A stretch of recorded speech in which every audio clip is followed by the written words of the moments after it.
저는 이순희입니다. 올해 67이죠. 남편과 함께 30년 넘게 작은 금속 공장을 운영했습니다.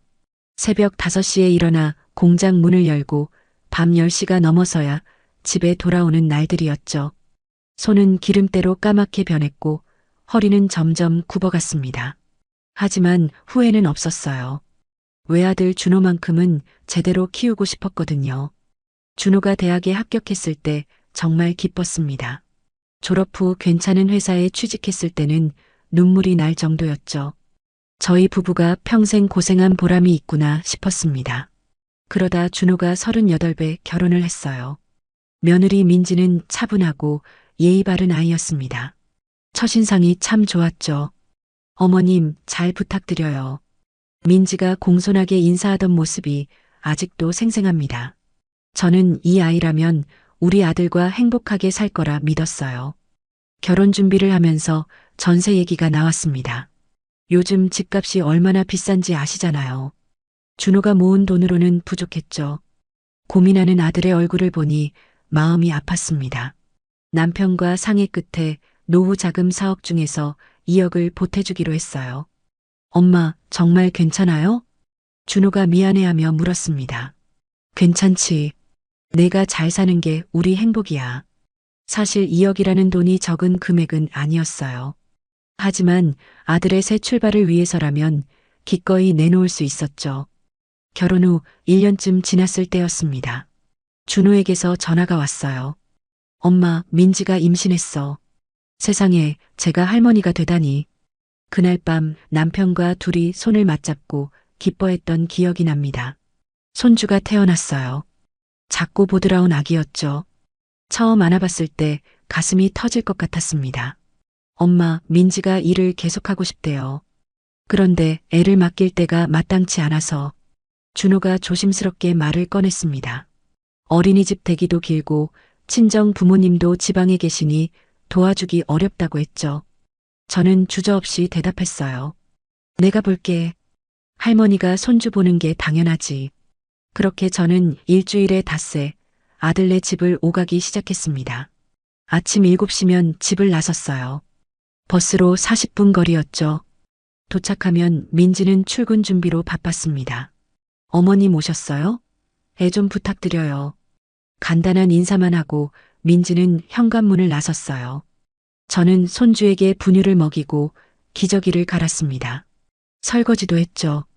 전날 저녁 그릇들이 싱크대에 쌓여 있었거든요. 빨래도 돌리고 바닥도 닦았습니다. 아기가 낮잠을 자는 동안 저녁 반찬을 만들었어요. 퇴근해서 피곤할 텐데 밥은 먹어야 하잖아요. 오후 5시쯤 민지가 돌아오면 저는 집으로 향했습니다. 버스에 몸을 싣고 창밖을 보면 온몸이 쑤시고 아팠죠. 허리가 특히 안 좋아졌어요.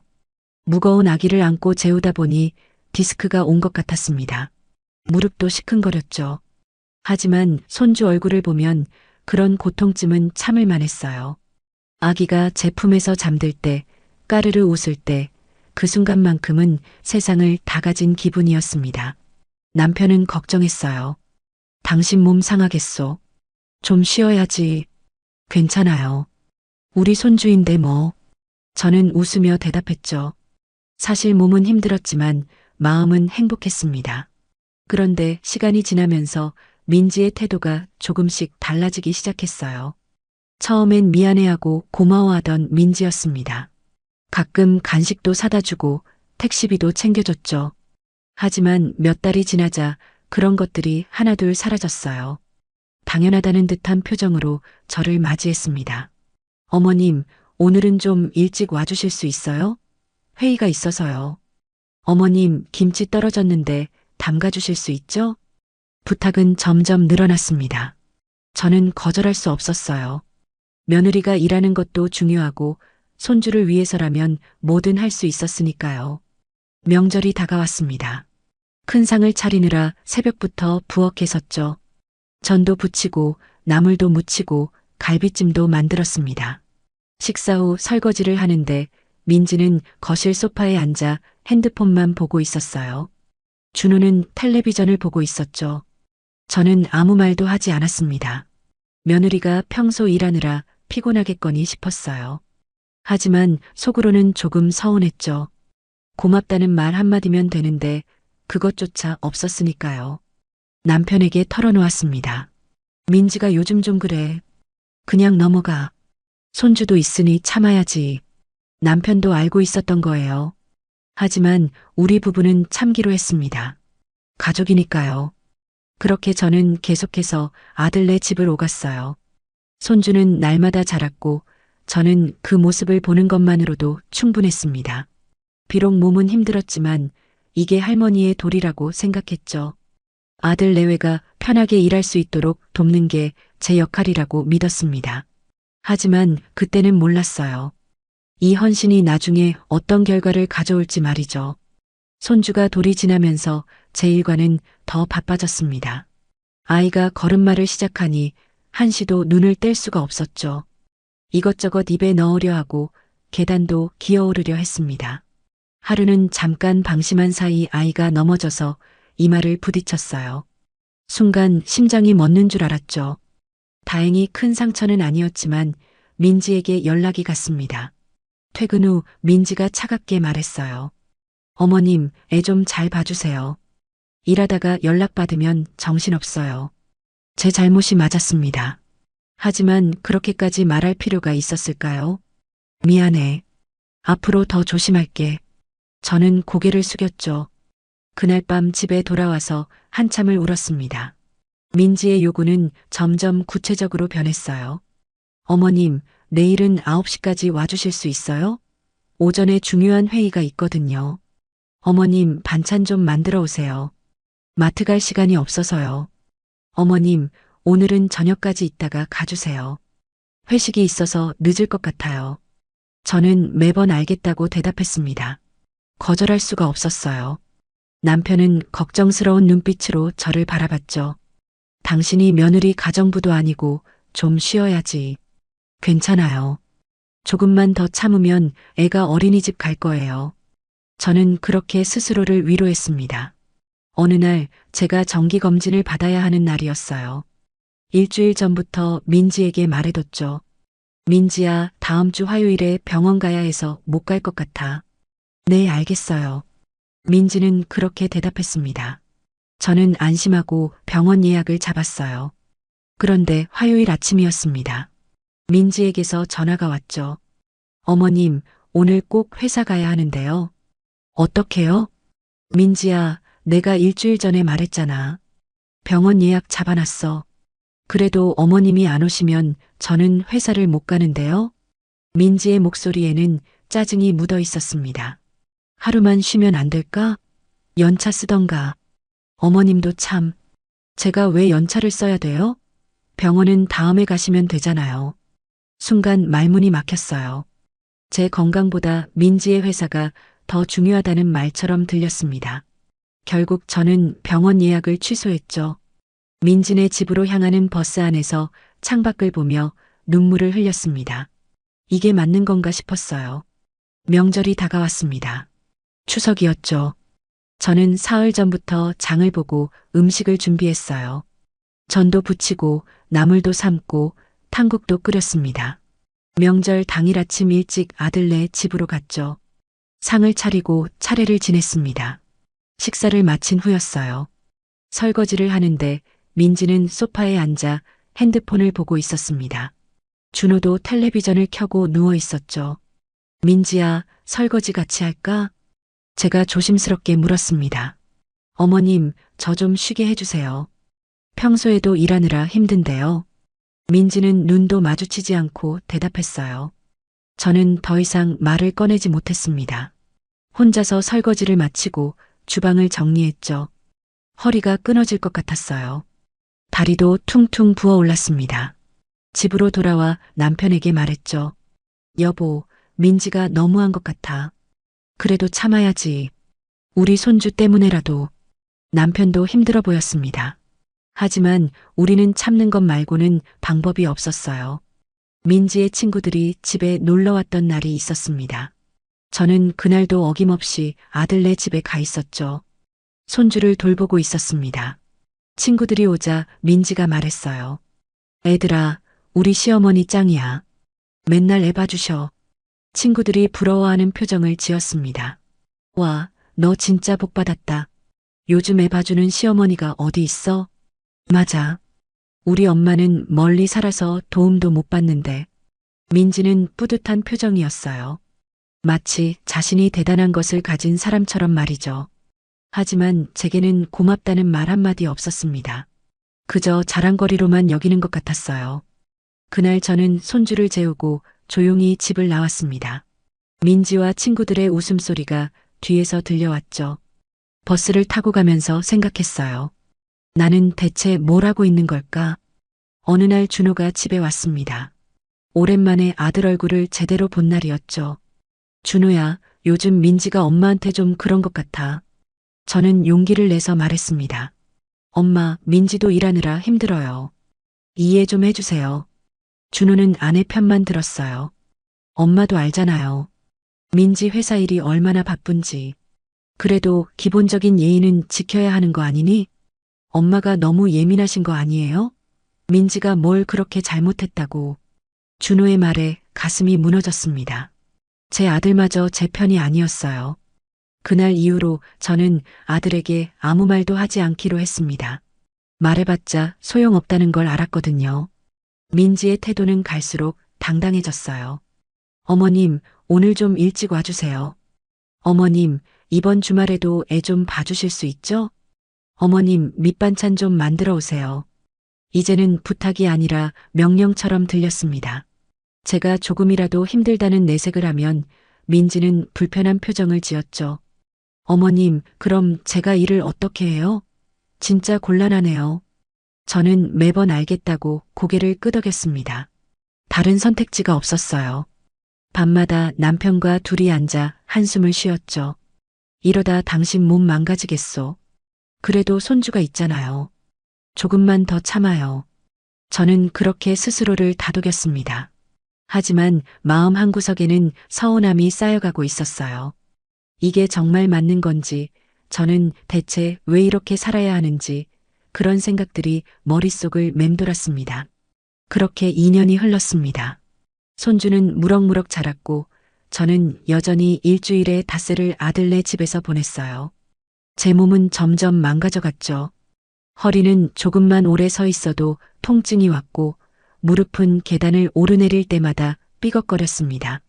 병원에 가고 싶었지만 민지 눈치가 보여서 참았어요. 진통제로 버텼죠. 어느 주말이었습니다. 민지에게서 전화가 왔어요. 어머님, 이번 주말에 저희 친정 식구들이 우리 집에 온대요. 그래. 그럼 내가 뭘 준비해야 할까? 아니에요. 어머님은 그냥 오시기만 하면 돼요. 민지의 말투가 평소보다 밝았습니다. 저는 별 생각 없이 알겠다고 대답했죠. 토요일 아침 저는 반찬을 몇 가지 만들어서 들고 갔어요. 빈손으로 갈 수는 없었으니까요. 현관문을 열고 들어서자 거실에 사람들이 모여 있었습니다. 민지 어머니, 민지 언니 부부, 그리고 민지 남동생까지 모두 6명이었죠. 안녕하세요. 사돈. 안사돈이 반갑게 인사했습니다. 저도 웃으며 인사를 받았어요. 어머, 사돈께서 반찬까지 만들어 오셨네요. 아니에요. 별것 아니에요. 저는 주방에 반찬을 놓고 거실로 나왔습니다. 손주가 제게 달려와 안겼죠. 할머니. 그 목소리에 하루 피로가 다 풀리는 기분이었어요. 민지가 음식을 차리기 시작했습니다. 저는 당연히 도와야 한다고 생각했죠. 민지야, 내가 도와줄게. 괜찮아요, 어머님. 민지는 그렇게 말했지만 저는 주방으로 들어갔어요. 그릇을 꺼내고 음식을 담기 시작했습니다. 식사가 시작됐습니다. 모두들 즐겁게 이야기를 나누고 있었죠. 저는 손주 옆에 앉아 밥을 먹여주고 있었어요. 아이가 혼자 먹으면 온 사방에 흘리니까요. 민지 어머니가 말했습니다. 사돈, 고생이 많으시겠어요. 맨날 애 봐주신다면서요? 아니에요. 손주 보는 게 무슨 고생이에요. 저는 웃으며 대답했죠. 사실 힘들었지만 티를 낼 수는 없었습니다. 우리 민지 엄마 덕분에 직장 다니는 거예요. 진짜 복 받았어요. 민지 언니가 거들었습니다. 맞아요. 요즘에 봐주는 시어머니 없는데 복 받았네. 민지가 웃으며 말했죠. 맞아요. 어머님이 안 계시면 저 진짜 큰일 날 뻔했어요. 저는 아무 말도 하지 못했습니다. 그저 손주 입에 밥을 떠넣을 뿐이었죠. 식사가 끝났어요. 그릇들이 식탁 위에 쌓였습니다. 모두들 거실 소파로 자리를 옮겼죠. 커피를 마시며 이야기를 나눴습니다. 저는 당연히 설거지를 해야겠다고 생각했어요. 일어서려는데 민지가 말했습니다. 어머님 오셨으면 설거지 좀 해주세요. 순간 귀를 의심했습니다. 오셨으면 설거지를 하라니. 주변 사람들도 그 말을 들었을 텐데 아무도 뭐라 하지 않았어요. 그래, 내가 할게. 저는 떨리는 목소리로 대답하고 주방으로 갔습니다. 가슴이 답답했죠. 설거지를 하면서 눈물이 났어요. 하지만 참았습니다. 울 수 없었어요. 그릇을 씻는 내내 거실에서 웃음소리가 들려왔습니다. 민지 가족들은 즐거운 시간을 보내고 있었죠. 저는 그저 설거지하는 사람일 뿐이었어요. 설거지를 마치고 나오는데 바닥에 과자 부스러기가 떨어져 있었습니다. 안사돈이 말했죠. 아이고, 바닥이 지저분하네. 그러자 민지가 저를 보며 말했습니다. 어머님, 청소도 좀 해주세요. 청소나 해라는 말이었습니다. 그 순간 온몸이 굳었어요. 귓속이 웅웅거렸죠. 민지는 저를 손님도 아니고 며느리도 아닌 그저 일하는 사람으로 보고 있었습니다. 그것도 자기 친정 식구들 앞에서요. 제 손이 떨렸어요. 하지만 아무 말도 할 수 없었습니다. 안사돈은 미안한 기색도 없이 그저 고개를 끄덕였죠. 사돈 참 부지런하시네. 민지 언니가 웃으며 거들었어요. 언니 진짜 편하겠다. 시어머니 계시면 가사 도우미 돈도 아끼고. 저는 빗자루를 들고 바닥을 쓸었습니다. 눈앞이 흐릿했어요. 준호는 옆방에서 손주와 놀고 있었습니다. 이 상황을 보고도 아무 말이 없었죠. 제가 청소를 마치자 민지가 말했어요. 어머님, 화장실도 좀 닦아주세요. 사람들 많이 와서 더러워졌거든요. 저는 대답조차 하지 못했습니다. 그저 화장실로 들어가 변기를 닫고 바닥을 닦았어요. 거울에 비친 제 모습이 보였습니다. 초라하고 비참했죠. 67평생을 살면서 이런 취급을 받은 적이 없었어요. 저는 남편과 함께 평생 땀 흘려 일했습니다. 아들을 키우고 대학 보내고 결혼까지 시켰죠. 2억이라는 큰 돈을 아들에게 줬어요. 그리고 2년 동안 손주를 키우며 집안일까지 도맡아 했습니다. 그런데 지금 저는 며느리 친정 식구들 앞에서 하인 취급을 받고 있었어요. 화장실 청소를 마치고 나왔습니다. 모두들 여전히 즐겁게 이야기하고 있었죠. 저는 가방을 들었어요. 그럼 나는 갈게. 네, 어머님. 조심히 가세요. 민지는 눈도 마주치지 않고 대답했습니다. 배웅도 하지 않았어요. 현관문을 나서는데 뒤에서 민지 언니의 목소리가 들렸습니다. 언니 진짜 편하겠어. 시어머니가 다 해주잖아. 그러니까 나도 저런 시어머니 만났으면 좋겠다. 민지와 친정 식구들의 웃음소리가 들렸죠. 저는 비틀거리며 엘리베이터를 탔습니다. 문이 닫히자 주저앉고 싶었어요. 버스 정류장까지 걸어가는 동안 눈물이 멈추지 않았습니다. 버스에 올라 창밖을 보며 생각했죠. 저는 대체 뭘 잘못한 걸까? 왜 이런 대접을 받아야 하는 걸까? 2억을 주고 2년 동안 손주를 키워주고 집안일을 도맡아 했는데 그 대가가 이렇게 하인 취급을 받는 것일까요? 집에 도착했습니다. 남편이 저를 보더니 깜짝 놀랐어요. 여보, 왜 그래요? 무슨 일 있어요? 저는 남편 품에 안겨 엉엉 울었습니다. 그날의 일을 하나하나 이야기했죠. 남편의 얼굴이 굳어졌어요. 당장 그만둬요. 더 이상 못 보겠소. 하지만 손주고 뭐고 없어요. 당신이 그렇게 살 수는 없소. 남편도 눈시울이 붉어졌습니다. 그날 밤 저는 잠을 이루지 못했어요. 천장만 멍하니 바라봤죠. 이제 더 이상 참을 수 없다는 생각이 들었습니다. 다음 날 아침 눈을 떴지만 일어나고 싶지 않았습니다. 몸이 천근만근 무거웠어요. 마음은 더 무겁고요. 남편이 아침을 차려줬어요. 평소와 달리 말없이 식탁에 앉아 저를 바라봤죠. 여보, 결심했어요. 남편이 조용히 말했습니다. 더 이상 못 가요. 당신이 그렇게 사는 걸 볼 수가 없소. 저도 알아요. 어젯밤 내내 생각했어요. 저는 밥숟가락을 내려놓았습니다. 식사가 목으로 넘어가지 않았거든요. 이제 그만하려고요. 더는 못하겠어요. 그 말을 하니 눈물이 또 났습니다. 하지만 이번엔 슬픔만은 아니었어요. 뭔가 결심이 선 듯한 그런 느낌이었죠. 오전 내내 집에 있었습니다. 평소 같으면 벌써 아들네 집에 도착했을 시간이었어요. 핸드폰이 울렸습니다. 민지였죠. 어머님, 언제 오세요? 저 출근해야 하는데요. 전화를 받지 않았어요. 받을 자신이 없었습니다. 다시 전화가 왔습니다. 또 받지 않았죠. 문자가 왔어요. 어머님, 전화 좀 받으세요. 애는 누가 봐요? 저는 핸드폰을 식탁 위에 내려놓았습니다. 보고 싶지 않았어요. 남편이 제 손을 줬죠. 잘하고 있는 거요. 이제 당신 인생 사세요. 오후가 되자 준호에게서 전화가 왔습니다. 이번엔 받았어요. 엄마, 왜 민지 전화를 안 받아요? 무슨 일이에요? 준호야, 엄마 이제 못 가. 네. 갑자기 왜 그러세요?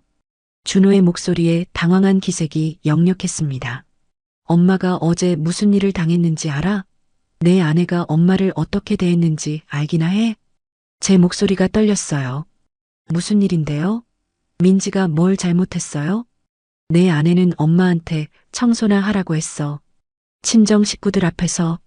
엄마, 그게 너도 봤잖아. 옆방에 있었으면서 왜 아무 말도 안 했니? 준호는 한동안 말이 없었습니다. 엄마, 민지도 스트레스 받아서 그런 거예요. 이해 좀 해주세요. 그 말을 듣는 순간 가슴이 무너졌어요. 제 아들은 끝까지 아내 편만 들고 있었습니다. 이해하라고? 엄마가 2년 동안 뭘 했는데 이해를 해? 엄마, 진정하세요. 진정하라고? 너희 전세금 2억 누가 줬니? 2년 동안 손주 누가 키웠어? 제 목소리가 커졌습니다.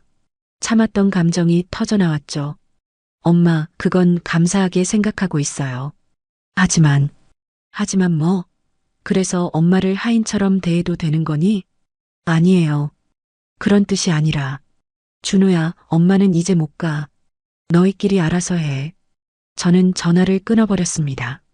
핸드폰을 꺼버리고 싶었지만 참았어요. 남편과도 연락해야 하니까요. 저녁 때 민지에게서 문자가 또 왔습니다. 어머님, 애는 누가 봐요? 무책임하시네요.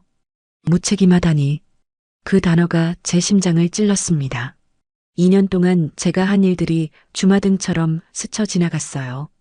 새벽같이 일어나 버스를 탔던 날들, 아픈 허리를 부여잡고 손주를 안았던 순간들, 설거지하고 빨래하고 청소했던 시간들. 그게 다 무책임한 행동이었을까요? 저는 문자를 보냈습니다. 나는 내 가정부가 아니다.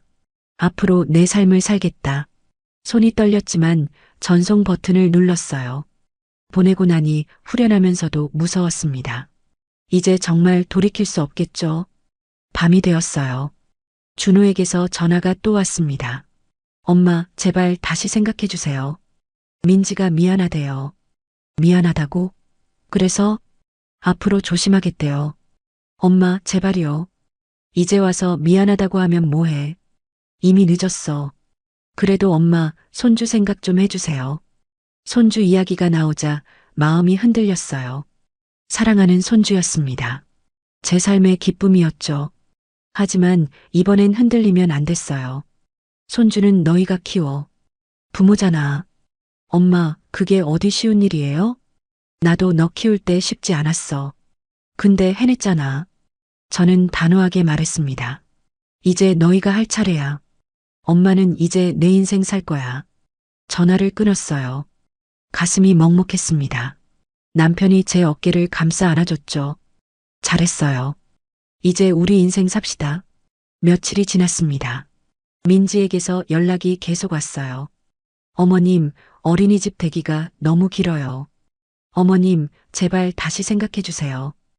어머님, 준호가 야근을 못하고 있어요. 하지만 저는 답장하지 않았습니다. 흔들리고 싶지 않았거든요. 일주일쯤 지났을 때였어요. 준호가 집으로 찾아왔습니다. 얼굴이 많이 피곤해 보였죠. 엄마, 진짜 힘들어요. 민지는 회사 일 때문에 스트레스 받고 저도 육아하랴, 집안일 하랴. 그게 부모의 일이야. 알아요. 근데 정말 힘들어요.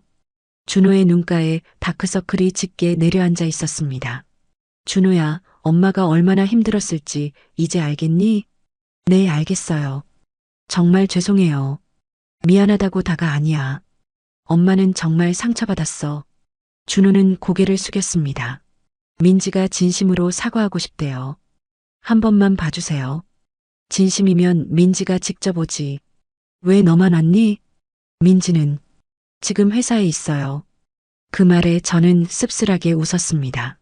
진심으로 사과하고 싶으면 회사를 조퇴하고라도 왔겠죠. 돌아가. 더 이상 할 말 없어.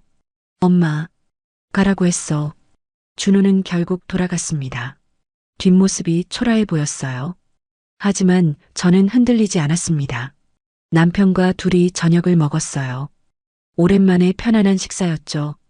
여보, 우리 여행이나 갈까요? 남편이 조심스럽게 물었습니다. 여행이요? 그래요. 맨날 아들네만 신경 쓰느라 우리 인생은 없었잖소. 남편의 말이 맞았어요. 우리는 평생 누군가를 위해 살았습니다. 좋아요. 가요. 그렇게 저는 새로운 삶을 시작하기로 결심했습니다. 더 이상 누군가의 그림자로 살지 않기로요. 한 달이 지났습니다. 저는 남편과 함께 평범한 일상을 보내고 있었어요.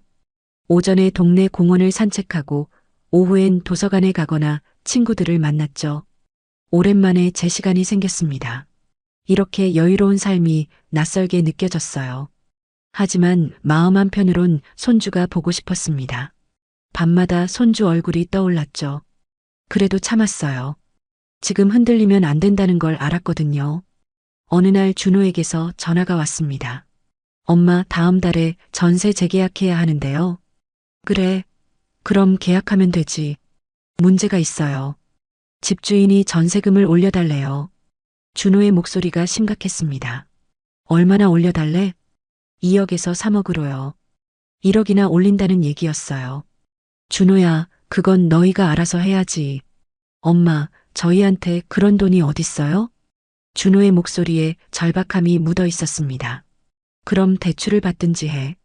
대출 한도가 다 찼어요. 더 이상 못 받아요. 저는 준호가 왜 전화했는지 알 수 있었습니다. 그래서 엄마한테 돈 빌리려고 전화한 거니?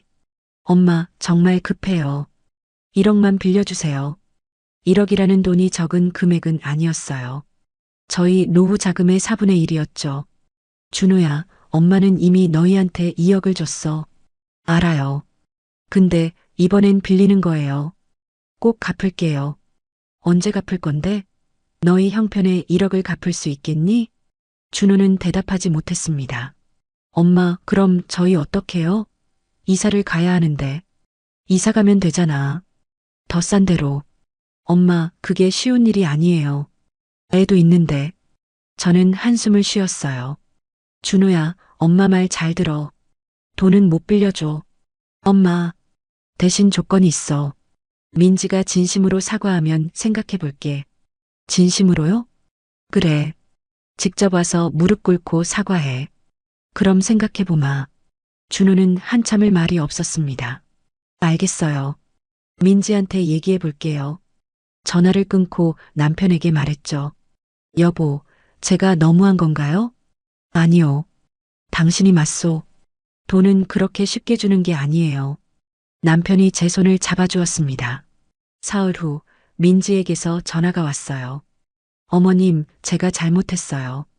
전화 너머로 민지의 목소리가 들렸습니다. 하지만 진심이 느껴지지 않았죠. 그래서 죄송해요. 앞으로 조심할게요. 그러니까 돈 좀 빌려주세요. 역시나였습니다. 돈이 필요해서 전화한 거였어요. 민지야, 전화로 하는 사과는 사과가 아니야. 네. 그럼 어떻게 해야 하는데요? 직접 와서 사과해. 그게 예의잖니. 어머님, 저 회사 일 때문에 시간이 없어요. 그 말을 듣는 순간 화가 치밀었습니다. 회사 일은 시간이 있고 시어머니한테 사과할 시간은 없다는 거니? 그게 아니라, 됐어. 진심이 없으면 오지 마. 저는 전화를 끊어버렸어요. 남편이 걱정스러운 표정으로 저를 바라봤습니다. 괜찮아요? 괜찮아요. 이제는 흔들리지 않을 거예요. 일주일이 지났습니다. 준호에게서 다시 전화가 왔어요. 엄마, 결국 이사 가기로 했어요. 그래, 어디로? 경기도 외곽이요. 거기는 전세금이 2억 5천이에요. 집값이 오른 지역에서 저렴한 곳으로 가는 거였죠. 출퇴근은 어떡하고? 민지 출퇴근 시간이 1시간 늘어나요. 저도 좀 멀어지고요. 준호의 목소리가 지쳐 있었습니다. 그래도 어쩔 수 없잖니. 네, 어쩔 수 없죠. 준호는 쓸쓸하게 대답했습니다. 전화를 끊고 나니 마음이 복잡했어요. 아들이 힘들어하는 게 안쓰러웠죠. 하지만 이건 아들 부부가 감당해야 할 일이었습니다. 남편이 말했어요. 당신 잘못이 아니오. 민지가 제대로 사과했으면 됐을 일이에요. 알아요. 근데 마음이 편하진 않네요. 그래도 흔들리면 안 돼요. 한번 약한 모습 보이면 또 당하는 거요. 남편의 말이 맞았습니다. 며칠 후 아들네가 이사를 갔다는 소식을 들었어요. 준호가 사진을 보내왔습니다. 이전 집보다 훨씬 작고 낡아 보였죠. 손주 방도 좁아 보였어요. 가슴이 아팠습니다. 하지만 이것도 선택의 결과였어요. 민지가 제대로 대했더라면 이런 일은 없었을 겁니다. 한 달쯤 지났을 때였어요. 안사돈에게서 전화가 왔습니다. 사돈, 저 민지 엄마예요. 아, 네. 안녕하세요. 사돈, 우리 민지가 요즘 너무 힘들어해요. 그렇군요. 저는 담담하게 대답했습니다. 출퇴근 시간도 길어지고 애 돌보느라 밤잠도 제대로 못 자고 있어요. 그건 부모가 당연히 해야 할 일 아닌가요? 그래도 사돈이 좀 도와주시면. 순간 어이가 없었어요. 사돈, 그날 일 기억하시죠? 네. 무슨 일 말씀이세요? 민지가 저한테 청소나 하라고 했던 거요. 거기 사돈도 계셨잖아요. 민지 어머니는 잠시 말이 없었습니다. 그건 민지가 좀 실수했죠. 실수라고요? 사돈은 거기서 웃고 있었잖아요. 그게 저도 사람이에요. 그렇게 무시당하고 일만 할 순 없어요. 제 목소리가 단호했습니다. 사돈, 그래도 손주 생각은 좀 하셔야. 손주는 부모가 키우는 거예요. 제가 키울 의무는 없습니다. 너무하시는 거 아니에요? 안사돈의 목소리가 높아졌습니다. 너무한 건 민지예요. 2년 동안 제가 얼마나 희생했는지 아세요? 그래도 가족인데, 가족이면 함부로 대해도 되나요? 사돈, 저도 사람이에요. 저는 더 이상 참을 수 없었어요. 이제 전화하지 마세요. 할 말 없습니다. 전화를 끊었습니다. 손이 부들부들 떨렸죠. 그날 밤 남편과 둘이 앉아 유럽 여행 계획을 세웠습니다. 오래전부터 가고 싶었던 곳이었어요. 맨날 아들네만 신경 쓰느라 미뤄왔던 여행이었죠. 여보, 한 달 정도 다녀올까요? 좋소. 우리 인생 좀 즐깁시다. 남편의 얼굴에 오랜만에 환한 미소가 번졌습니다. 저도 웃었어요. 이제 정말 제 인생을 살기로 결심했습니다. 아들네는 이제 스스로 헤쳐나가야 했어요. 그게 어른이 되는 과정이었죠. 저는 더 이상 누군가의 그림자가 아니었습니다. 이순이라는 한 사람으로 살아갈 거예요. 그렇게 저는 새로운 삶을 향해 한 걸음씩 나아가기 시작했습니다. 유럽 여행을 예약했습니다. 한 달간의 긴 여행이었어요. 프랑스, 이탈리아, 스위스를 돌아보기로 했죠. 남편과 둘이 짐을 싸면서 설렜습니다. 결혼한 이후 처음으로 이렇게 긴 여행을 가는 거였어요. 여보, 정말 가도 될까요? 왜요? 지금 안 가면 언제 가겠소? 남편이 웃으며 말했습니다. 맞는 말이었죠. 출국 전날이었어요. 준호에게 연락했습니다. 준호야, 엄마 한 달 동안 여행 간다. 네? 여행이요? 응, 아빠랑 유럽 갈 거야. 엄마, 그런데 연락은 되죠? 응급 상황 아니면 전화하지 마. 엄마도 내 인생 좀 살아야지. 준호는 한참 말이 없었습니다. 알겠어요. 잘 다녀오세요. 다음 날 공항으로 향했어요. 가슴이 두근거렸습니다. 비행기에 올라 남편과 손을 잡았죠. 새로운 시작 같았어요. 여행은 정말 아름다웠습니다. 파리의 에펠탑 앞에서 사진도 찍고 이탈리아에서 맛있는 파스타도 먹었어요. 스위스의 설산을 보며 감탄했죠. 오랜만에 제 자신을 위한 시간이었습니다. 누군가를 돌보지 않아도 되고 눈치 보지 않아도 됐어요. 남편도 정말 행복해 보였습니다. 여보, 이렇게 사는 게 맞는 거였소? 그러게요. 우리 왜 이제야 이런 걸 했을까요? 매일 밤 호텔에서 그날 찍은 사진들을 보며 웃었어요. 제 얼굴이 예전보다 밝아 보였습니다. 주름이 있어도 행복해 보였죠. 사진 몇 장을 SNS에 올렸습니다. 친구들이 부러워하는 댓글을 달았어요. 순이야, 정말 멋지다. 나도 남편이랑 여행 가고 싶다. 그 댓글들을 보며 뿌듯했습니다. 여행을 마치고 집으로 돌아왔어요. 한 달 만에 보는 집이었죠. 집은 그대로였지만 제 마음은 많이 달라져 있었습니다. 며칠 후 준호에게서 전화가 왔어요. 엄마, 잘 다녀오셨어요? 응, 정말 좋았어. 그거 다행이네요. 준호의 목소리가 힘이 없었습니다. 무슨 일 있니? 아니에요. 그냥 요즘 좀 힘들어서요. 왜? 민지랑 자꾸 싸워요. 애 때문에, 집안일 때문에. 준호가 한숨을 쉬었습니다. 그래도 너희가 해결해야지. 네, 알아요. 전화를 끊고 나니 조금 안쓰러웠어요. 하지만 이제 흔들리지 않기로 했죠. 일주일쯤 지났을 때였습니다. 현관 초인종이 울렸어요. 누구인가 싶어 문을 열었죠. 민지였습니다. 그리고 준호와 손주도 함께 있었어요. 민지의 얼굴은 많이 야위어 있었습니다.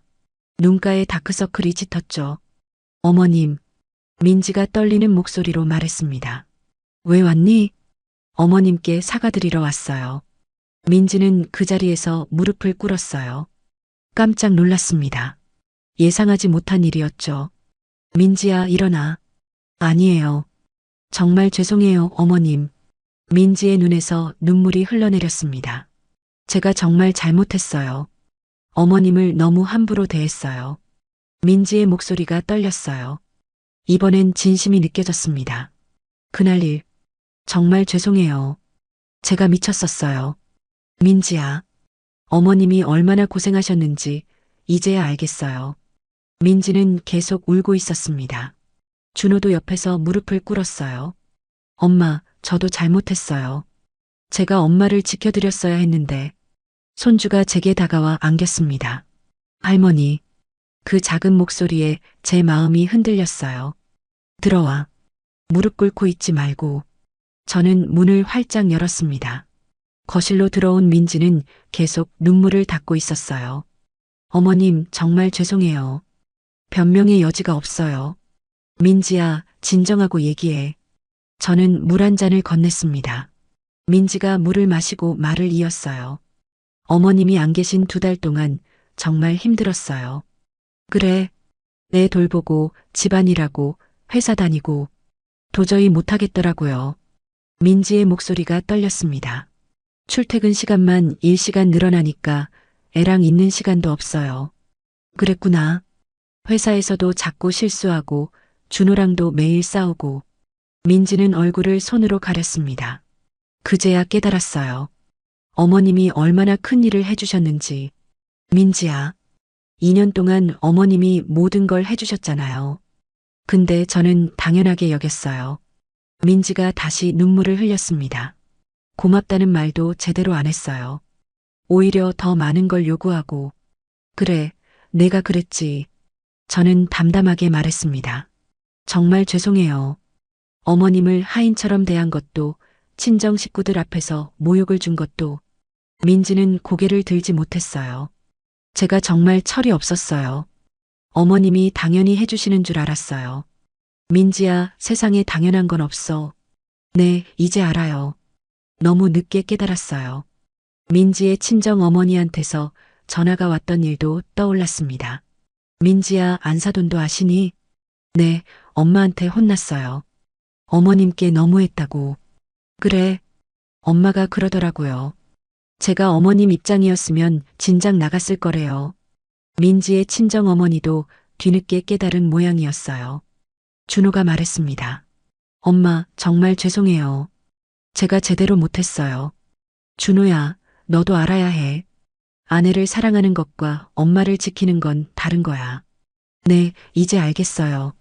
손주가 제 무릎에 앉았습니다. 작고 따뜻했죠. 그 순간 눈물이 났어요. 보고 싶었던 손주였습니다. 어머님, 용서해 주세요. 제발. 민지가 다시 울먹였습니다. 저는 한참을 생각했어요. 정말 용서할 수 있을까? 하지만 민지의 눈빛이 달라져 있었습니다. 진심으로 반성하고 있었어요. 민지야, 내가 한 가지만 말할게. 네, 어머님. 나는 이제 가끔 손주 보러 가는 할머니로만 살 거야. 민지가 고개를 들었습니다. 더 이상 매일 가서 돌봐주고 집안일 해주는 건 못해. 당연하죠, 어머님. 주 1회, 그것도 내가 가고 싶을 때만 갈 거야. 네, 어머님. 그것만으로도 감사해요. 민지가 눈물을 닦았습니다. 그리고 민지야, 다시는 나를 함부로 대하면 안 돼. 네, 절대 그러지 않을게요. 나도 사람이야. 존중받고 싶어. 네, 어머님. 정말 죄송해요. 민지는 다시 한번 고개를 깊이 숙였습니다. 저는 민지를 일으켜 세웠어요. 이제 일어나. 앞으로 잘하면 돼. 감사합니다, 어머님. 그날 저녁 우리는 함께 식사를 했습니다. 오랜만에 보는 손주와 아들이었죠. 하지만 예전과는 달랐어요. 이제 저는 선을 그었고 그들도 그걸 알고 있었습니다. 민지는 설거지를 도맡아 했어요. 제가 거들려고 하자 손사래를 쳤죠. 어머님, 앉아 계세요. 제가 할게요. 그 모습을 보며 생각했습니다. 사람은 변할 수 있구나. 하지만 저는 더 이상 예전의 제가 아니었어요. 이제 제 인생을 사는 이순이었습니다. 그날 이후 모든 게 달라졌습니다. 저는 약속대로 주 1회만 손주를 보러 갔어요. 그것도 제가 가고 싶을 때만요. 민지는 달라져 있었습니다. 제가 방문하면 현관까지 나와서 맞이했죠. 어머님 오셨어요. 들어오세요. 예전의 명령조는 온데간데 없었어요. 민지야, 손주 어디 있니? 방에서 놀고 있어요. 제가 불러올게요. 민지가 직접 손주를 데려왔습니다. 손주가 제게 달려와 안겼어요. 할머니, 그 목소리를 들으니 가슴이 따뜻해졌습니다. 우리 강아지, 할머니 보고 싶었어? 응. 손주와 한참을 놀았어요. 블록도 쌓고 그림책도 읽어줬죠. 예전처럼 집안일을 하지는 않았습니다. 그냥 손주하고만 시간을 보냈어요. 점심시간이 되자 민지가 말했습니다. 어머님, 식사하고 가세요. 제가 준비했어요. 그래, 고마워. 식탁에는 정성스럽게 차린 음식들이 놓여 있었어요. 민지야, 내가 다 만들었니? 네, 어머님. 맛있게 드세요. 예전에는 제가 해준 음식만 먹었는데 이제는 민지가 직접 준비하고 있었습니다. 식사를 마치고 설거지를 하려는데 민지가 말렸어요. 어머님, 제가 할게요. 앉아 계세요. 괜찮아. 내가 도와줄게. 아니에요. 어머님은 손주만 봐주세요. 민지는 단호했습니다. 저를 일하게 하지 않으려는 거였죠. 오후 4시쯤 저는 집으로 돌아왔어요. 준호가 배웅해줬습니다. 엄마, 조심히 가세요. 다음 주에도 오실 거죠? 그래, 올게. 버스를 타고 집으로 가는 길이었습니다. 예전과는 다른 기분이었어요. 피곤하지 않았습니다. 마음도 편했죠. 이제는 할머니로서 손주를 보러 가는 거였어요. 가정부가 아니라요. 집에 도착하니 남편이 기다리고 있었습니다. 어떻게 됐소? 좋았어요. 민지가 많이 달라졌더라고요. 그래요? 다행이군. 남편도 안심하는 표이었습니다. 여보, 우리 내일 등산 갈까요? 좋소. 날씨도 좋은데 가야죠. 우리는 요즘 등산을 자주 다녔어요. 건강도 챙기고 함께 시간도 보낼 수 있었죠. 한 달쯤 지났을 때였습니다. 민지가 육아휴직을 신청했다는 소식을 들었어요. 어머님, 제가 1년 동안 육아휴직 들어갔어요. 그래, 잘 생각했어. 네, 애랑 제대로 시간을 보내고 싶어요. 민지의 목소리에 결연함이 묻어 있었습니다. 어머님 없이 애를 키우려면 제가 직접 해야 한다는 걸 깨달았어요. 그래, 잘했어. 육아휴직을 하면서 민지는 많이 배웠다고 했습니다. 아이와 보내는 시간이 얼마나 소중한지, 집안일이 얼마나 힘든지요. 어머님, 제가 정말 철없었어요. 어느 날 민지가 제게 말했습니다. 2년 동안 어머님이 이 모든 걸 혼자 하셨잖아요. 이제라도 알았으면 됐어. 정말 죄송해요. 그리고 감사해요. 민지의 눈에 진심이 담겨 있었습니다. 준호도 달라졌어요. 회사에서 일찍 퇴근해서 육아를 도왔습니다. 주말이면 아이와 공원에 가곤 했죠. 엄마, 요즘 애랑 있는 시간이 행복해요. 그래, 다행이다. 예전엔 민지한테 다 맡기고 저는 일만 했는데 그게 잘못이었어요. 준호도 많이 성장한 것 같았습니다. 명절이 다가왔어요. 추석이었죠. 저는 간단히 음식만 몇 가지 준비했습니다. 예전처럼 3일 전부터 준비하지 않았어요. 아들네 집으로 갔습니다. 민지가 상을 차리고 있었어요. 직접 만든 음식들이었죠. 민지야, 내가 다 만들었니? 네, 어머님. 시간이 좀 걸렸지만 해봤어요. 음식 솜씨가 예전보다 많이 늘었더군요. 차례를 지내고 식사를 했습니다. 이번엔 민지가 설거지를 도맡아 했어요. 준호도 함께 거들었죠. 저는 거실에서 손주와 놀고 있었습니다. 할머니, 같이 놀자. 그래, 뭐하고 놀까? 이게 할머니의 역할이었어요. 손주와 즐거운 시간을 보내는 것. 일하는 사람이 아니라 사랑을 주는 할머니요. 저녁이 되어 집으로 돌아가려 하는데 민지가 택시를 불러줬습니다. 어머님, 택시 타고 가세요. 괜찮아. 버스 타고 갈게. 아니에요. 편하게 가세요. 민지가 택시비까지 챙겨줬습니다. 집으로 가는 택시 안에서 창밖을 바라봤어요. 많은 게 변했습니다. 민지도, 준호도, 그리고 저도요. 남편과 저는 요즘 정말 행복했습니다. 오전엔 공원을 산책하고 오후엔 친구들을 만나거나 영화를 봤어요. 가끔 여행도 다녔죠. 제주도도 가고 부산도 갔습니다. 여보, 행복해요? 어느 날 남편이 물었습니다. 네, 정말 행복해요. 나도요. 이렇게 사는 게 맞는 거였소? 우리는 손을 맞잡았습니다. 손주가 4살이 되던 해 유치원에 들어갔어요. 민지도 직장에 복귀했습니다. 하지만 이번엔 달랐어요. 제게 도움을 요청하지 않았죠. 어머님, 저희끼리 잘할게요. 어머님은 편하게 지내세요. 그래, 힘들면 얘기해. 네, 감사해요. 민지는 정말 달라져 있었습니다. 주변 사람들이 저에게 물었어요. 순희 씨, 요즘 손주 안 봐줘요? 일주일에 한 번만 봐요. 에이, 그럼 안 되죠. 며느리 힘든데. 저는 웃으며 대답했습니다. 그래도 전 제 인생을 살아야 해요. 아니, 손주는 할머니가 봐줘야죠. 아니에요. 손주는 부모가 키우는 거예요. 그 말에 몇몇 사람들은 이해하지 못하는 표정이었어요. 하지만 상관없었습니다. 저는 제 선택에 만족했으니까요. 민지가 가끔 제게 말했습니다. 어머님, 주변에서 어머님 이야기 많이 해요. 무슨 이야기? 어머님이 손주 안 봐주신다고, 며느리한테 차갑다고. 저는 웃었어요. 그래서 신경 쓰이세요? 아니, 전혀. 내 인생인데 뭐. 민지도 웃었습니다. 저는 어머님이 옳다고 생각해요. 제가 철없었던 거죠. 고마워, 민지야. 세월이 흘렀습니다. 손주는 초등학교에 입학했고, 민지와 준호는 안정적인 삶을 살고 있었어요. 저와 남편도 건강하게 잘 지냈습니다. 어느 날 민지가 찾아왔어요. 어머님, 이거 드시라고 가져왔어요. 손에 과일 바구니를 들고 있었죠. 고마워. 들어와서 차 한잔 하고 가. 네, 감사해요. 차를 마시며 민지가 말했습니다.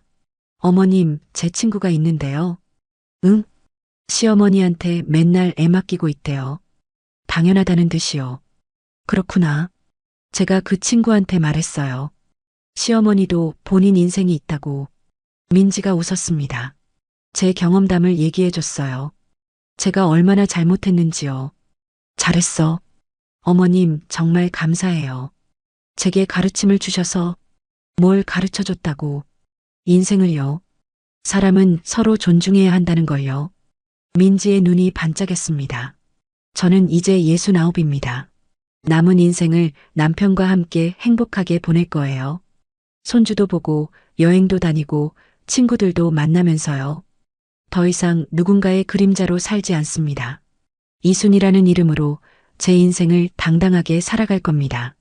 그게 제가 배운 가장 큰 교훈이에요.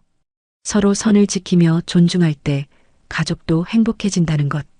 그리고 누구에게나 자기 인생을 살 권리가 있다는 것. 저는 이제 그걸 압니다. 그래서 오늘도 남편과 손을 잡고 공원을 산책합니다. 햇살이 따뜻하고 바람이 부드럽습니다. 이게 바로 행복이에요. 제가 찾은 저만의 행복입니다.